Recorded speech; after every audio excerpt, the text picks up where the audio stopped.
It's time for the Manhattan Pizza postgame show on the Gameday Broadcast Network. Manhattan Pizza, serving the best dang pizza in town. Now let's rejoin the broadcast team on the Gameday Broadcast Network.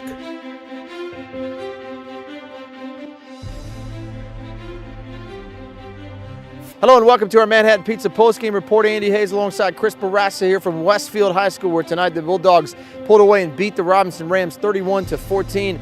And Chris, coming into this game, there was a lot of hype about Robinson being 6-0. We were a little bit intrigued because we hadn't really seen Robinson so much here this year to know, could they beat a team like Westfield? Well, tonight they played without their starting quarterback, Jack Roulette. That was a game time thing that we saw that we did not know that coming in. But Westfield played really well in this game. They were able to pull away and win. Yeah, they played really well defensively. They controlled the line of scrimmage almost the entire game. And, Robinson's a running team, and that's really what they had to rely on. They had a sophomore quarterback starting, as you mentioned, so they really had to rely on their running game, and Westfield just took that away from them. So really seen improvement out of Westfield since we've seen them earlier in the season offensively. And I tell you what, Scoville is really leading this team. He played outstanding today. Well, the one thing you could say about this offense for Westfield, and Coach Bourassa here just mentioned Mason Scoville, is they're starting to click a little bit in the passing game. And that's something we really saw them struggle with against Stonebridge.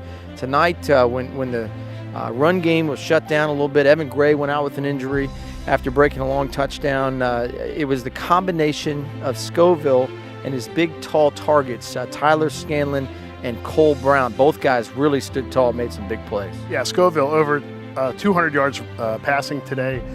4 of those went to Scanlon, the 6'6 receiver. Had 132 yards receiving in the first half. Really changed the momentum of the game when they were able to have a balanced offense, where in the past we've seen Westfield always been able to run the ball effectively. But when you add a good quarterback that can throw the ball, balance the offense, all of a sudden they become a state champion contender, really. And I think they are this year. Well, the one thing that makes Westfield a contender every year is their defense. Rob Everett's group tonight played lights out.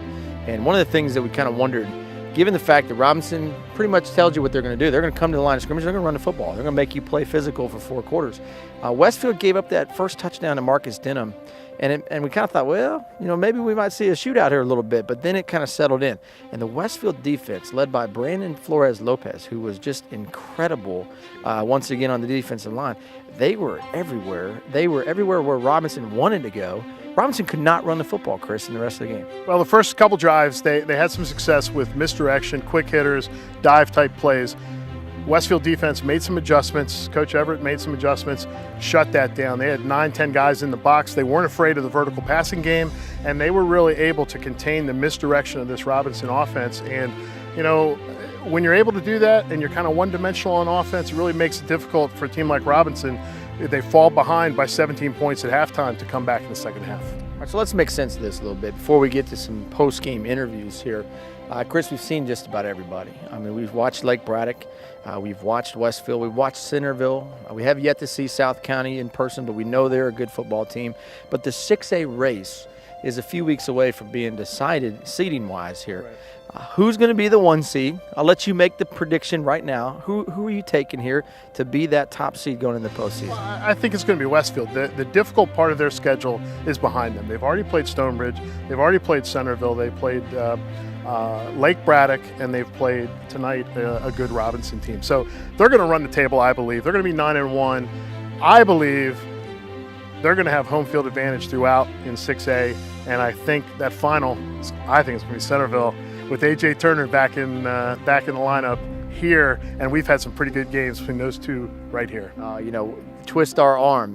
We would love to come back and watch that once again here. I'll tell you what, Westfield looking more and more like a team that could be in that final game in 6A North again. We talked to Coach Simmons. He was very pleased with the way his guys played, still wanting to get better, and he made one comment that I think stood out, which is that's what they do at Westfield. They get better every week. The rest of the region is going to have to answer them because they're coming on just in time for the postseason. But I want to say one thing to you. When you say the worst part of their schedule is behind them, there's one team that's always at the end of the schedule that likes to play spoiler, and that's the Chantilly Chargers. Any chance that they might be the ones that really give Westfield a hard time here. Well, there's always a chance, and they will compete. But if Westfield continues to improve like they have this year throughout the season, and as they've done historically under Coach Verbanek and now under Coach Simmons, I'd have to take Westfield in that battle. Well, it was a homecoming win for Westfield, for Coach Bourassa. I'm Andy Hayes. We thank you for watching our Manhattan Pizza post-game show. As always, come back and watch the full HD replay of this ball game. It was a pretty good one here from Chantilly, Virginia. We'll step aside and let you check out some of the post-game comments from some of the players here at Westfield. We'll see you next time here on the Game Day Broadcast Network. We're just happy to come out with this win, especially last week. 42 points is unexcusable for us, so we wanted to make sure we limited their points and made sure we got a few stops that we needed. I think it was to spread the field because they, like I said on Thursday or Wednesday, whatever day that was, they have a good front seven. Not knocking on their secondary, it's just they're tough guys inside. They're pretty big, they're physical, so we got to spread the field, and that'll open up the run game, and that's kind of what we did. We had talked about running some rub routes with their man defense, and it's really confusing for teams that haven't seen it before. And Hank went in there, got a post. I came rail right off his tail, and they bumped into each other, the two corners, and I was just wide open. Just to play faster. On that play, we hesitated a lot, and that's what caused it on that fast play, so we made sure that wouldn't happen again. Well, I really just wanted to get the ball out early because I knew they were bringing pressure. So I wanted to avoid sacks and like the deflections as much as I could, just get the ball out early, see my reads as quick as I could, and just throw it up to him, I guess. It gives us a lot of confidence. A lot of people say we didn't have a chance for this game, so it just proves them wrong and knows that whatever we can do, we can do it together, and it doesn't matter who else is against us. I think that meant a lot, changed it into a 3-score game. Really did a lot. I think it was a lot of confidence going into the half. We were struggling on offense, kind of moving the ball. Their offense gave us some problems. They ran a strange offense, tough to stop. And that score at the end really gives us something good to talk about at halftime. Just a lot of hard work and preparing for each team the same way, no matter who it is, no matter what the situation is. Just doing what we've been doing the whole season, practicing hard, just doing everything we can to possibly get better.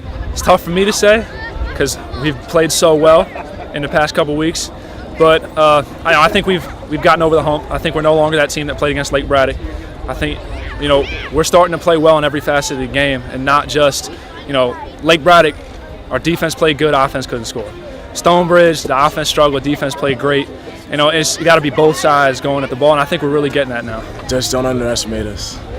On 1st and 10, handoff goes to Gray, busts through past the line. He's out in the open, past the 40 to the 30. Gray's on his horse, he's inside the 20. Evan Gray, touchdown Westfield. Andy, you're not just going to tackle him by bumping into him, or you got to wrap him up. You got to hit his legs. He's big, he's fast, he's strong.